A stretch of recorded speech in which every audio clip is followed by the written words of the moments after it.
Hello everyone and welcome back to Silicon Sounds, audio for the rest of us. Today I have the pleasure of reviewing something unusual. Yes, it is an IEM, but this is not your typical company-produced IEM. Symphony Ears may not have a high level of recognition, but this will soon change.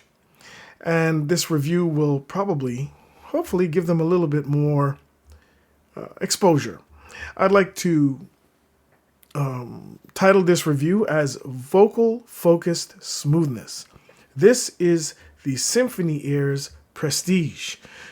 P-R-E numerical number 5, I-G-E. No, that's not a misspelling. That's how it's spelt. That's the actual name. This company is really a labor of love. By a single individual, and Isaiah Schell. He's a young entrepreneur with obviously keen audio sensibilities. Each IEM is meticulously hand-assembled to order by Isaiah Schell himself. There are presently 3 available options with variations. The Pre5tige is moderately expensive, or can be very expensive depending what part of the world you're in. At $679 US, it is their most ambitious IEM to date, or his, I should say. And it's ambitious by any standards. The driver complement includes one 10mm bio-fibre dynamic driver for bass, one Sonion 26UA balanced armature for midrange, one Knowles 33518 balanced armature for the treble, a single 7mm magnetostat super tweeter, and finally an 11mm bone conduction driver. And I believe you can see the bone conduction driver right there. Regarding tuning, this is where things get interesting. The Pre5tige offers a more balanced tuning. Balance, when I say balance, what I mean is no one part of the frequency range overrides the other. And there is some vocal lift here. This seems to be a signature direction of this IEM, as the mid-range, or more precisely vocals, turns out to be the shining star here. While the Pre5tige is moderately easy to drive, moderately to a little bit difficult, I would say, it's always recommended to use a more capable source. So let's give you a little look at this. Hopefully, been having some trouble with focus. Hopefully you can see the shell nice and clear. The drivers are all there for you to view from the outside. Very interesting looking. Actually quite nice. One-man show, huh? Wow. That's all I gotta say. Wow. Specs. One 10mm bio-fibre dynamic driver for bass, one 11mm bone conduction driver, the Sonion for the mid-range, Knowles for the treble, magnetostat super tweeter, and 5-way electronic crossover, which wasn't mentioned prior. Now, if we look closely, you'll see the crossover board depending on the angle. Hard to see. Yeah, there it is. Very hard to see. Lots of drivers inside obscuring that, of course. Build and fit. As you can see, this is an attractive IEM. Love the choice. Looks like abalone or some kind of finish here. Really nice on the shell. The shells are done nicely, but there are some issues here. So how should we say this? Larger size shells with a gorgeous top plate. I really can't stop looking at this top plate. Very beautiful. Build quality is good, but not stellar. I noticed some rough areas on the shell. My hand goes over sometimes, and I can feel the finish is not perfect in some areas, but still quite good. In fact, very good. Medium size and ergonomic shape is made for a comfortable fit. The supplied accessories are also of good quality. I'll show you in a minute. The cable included, and actually I'll show you that right now. Right away when I saw it, before I even read a blurb on their website, on his website, I keep saying they because I'm so used to talking about big companies. As soon as I took it out, I looked, I said, hey, that's the Black Cat cable by Nice HCK, and it is. He does include the Black Cat cable. This is actually a pretty nice cable. And it comes with a 4.4 millimeter balance tip as the standard, which for me is fantastic. Of course, maybe in future releases at that price, it can come out with a quality cable of just equivalent quality, but that has convertible tips, so we can do 3.5 millimeter, 4.4 millimeter. Hey, why not even throw in 2.5? It's all there. Quality tips are also included, apart just from the cable, and they're presented very nicely, I must say, in a little bit of a carry case. Oops. Things are just spilling all over. So we see here the tips that are included. They actually look, these ones actually look like KZ tips from back in the day. And when we have some other tips included, so that comes in the package, all housed in this nondescript black case, which is fine for me. There is no branding on it. Again, this is a single person operation, and every penny saved can go into the manufacturer and the choice of quality drivers. That's something I must say. The quality drivers in this IM are standout. The case is larger size, and which is something I like, and can fit quite a lot in there. Sorry, I bumped the camera. So here we go. Back to the IM in question, the Pre5tige. Let's talk about the sound. Okay, bass goes relatively deep. This isn't going to rattle your teeth in the subterranean bass. It doesn't do that. The bass does have decent authority, but it's not a bass head's IM by any shape or means. The presentation is more balanced than boosted. Rumble is there, but it is moderate. Mid bass has great speed and snap and is actually very nicely articulate. Bass texturing and detail are also notable. I played, for example, Angel by Massive Attack, and right away I found that the bass, while not going to the subterranean regions of some IMs I just had reviewed, does have some very good texturing. The mid-range and lower mids, though, sometimes do obscure the bass. The bass energy is such that being a mid-focused IM, it sometimes gets obscured or spoken over when you speak over somebody in a conversation, for example. This happens occasionally with the bass here, and of course that's track dependent. But the bass is natural and organic. Mid-range.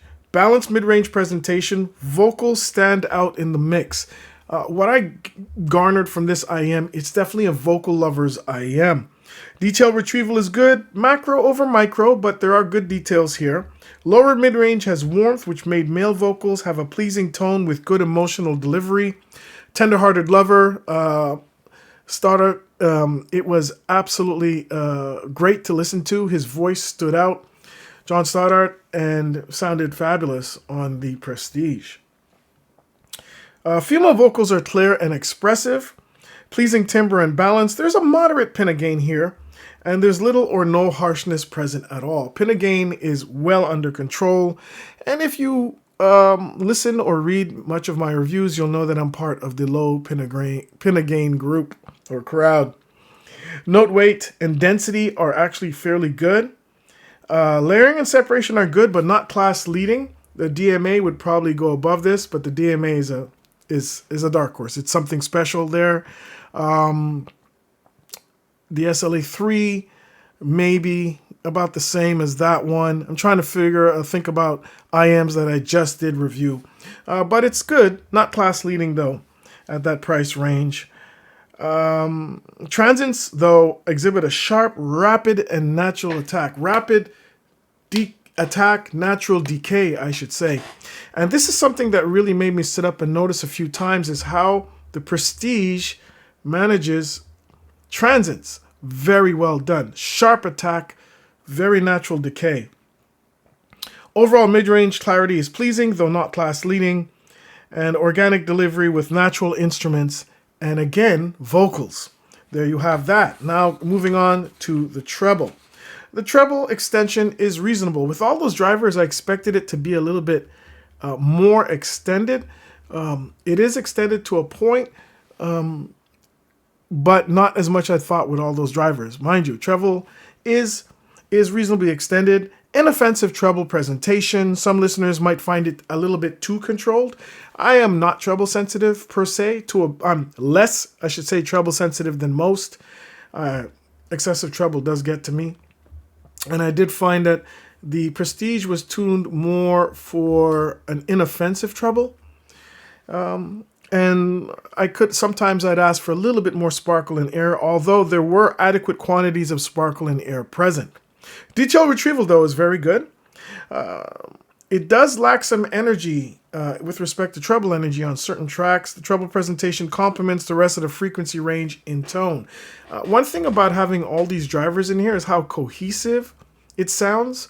And I'd have to give Isaiah props for tuning it very cohesive. Driver handoff from one frequency range to another is almost imperceptible. So well done. So let's bring it all together when we're talking about the sound. The Prestige offers a balanced tuning overall, but vocals get some extra love. Well-recorded tracks are where the Prestige shines and its potential blossoms. It is forgiving of poorly recorded tracks, but can sound occasionally a little bit more dull and underwhelming on those tracks, but feed this Prestige high-quality tracks. The DSD files from Eden Atwood that I have sounded fantastic on the Prestige and really allowed it to sing the way it's supposed to and designed to be, to present its sonics. Bass heads will not be satisfied. That's fine with me. As the low end prioritizes balance in its tuning, it offers good detail and speed with adequate power and drive, though sometimes it's a little obscured by the mid-range. The tuning makes the treble inoffensive, which may put off some treble lovers, with enough detail and sparkle and air so as not to sound congested. No, the Prestige does not sound congested at all. Where the Prestige, though, really shines and really performs is the overall smoothness of playback, in particular vocals. This is a vocal lover's IAM. It's particular when it comes to male and female. They sound quite organic. They're forward in the mix. It's also notable how unrestrained the playback of Transit is, as I've said before. I have some drum tracks, and the drum strikes and the instant energy were just captured really well on the Prestige. And the sharp attack caught my attention more than once. So a vocal lover's IAM. And that's pretty much about the sound. Imaging and soundstage, moderate size open soundstage. Instrument placement is accurate within that soundstage, so the imaging is quite good. The dimensions balance with a slightly more prominent width dimension. Good instrument spacing, layering, and separation are pleasing. Again, not class leading, but pleasing. Vocals are distinct from the music and easy to follow. So what's the conclusion of this house brand? Realistically, someone's house. It's not just a house brand in the real. We're talking about the Symphony Ears Prestige. It's something to be proud of by its creator. The scope of this release would be a challenge even for a seasoned, larger company. The tuning prioritizes balance over excess. And is, though, the Prestige for everyone? No. And neither is any IEM that I've ever heard, and I don't believe any IEM that's been made. In my honest opinion, vocal lovers, though, will find much to like in the sound of the Symphony Ears Prestige, spelt with a 5, not an S. Thank you very much for joining me for this video review of the Symphony Ears Prestige. Please like and join our channel, spread the word, and look forward to more reviews coming up from Silicon Sounds. Audio for the rest of us.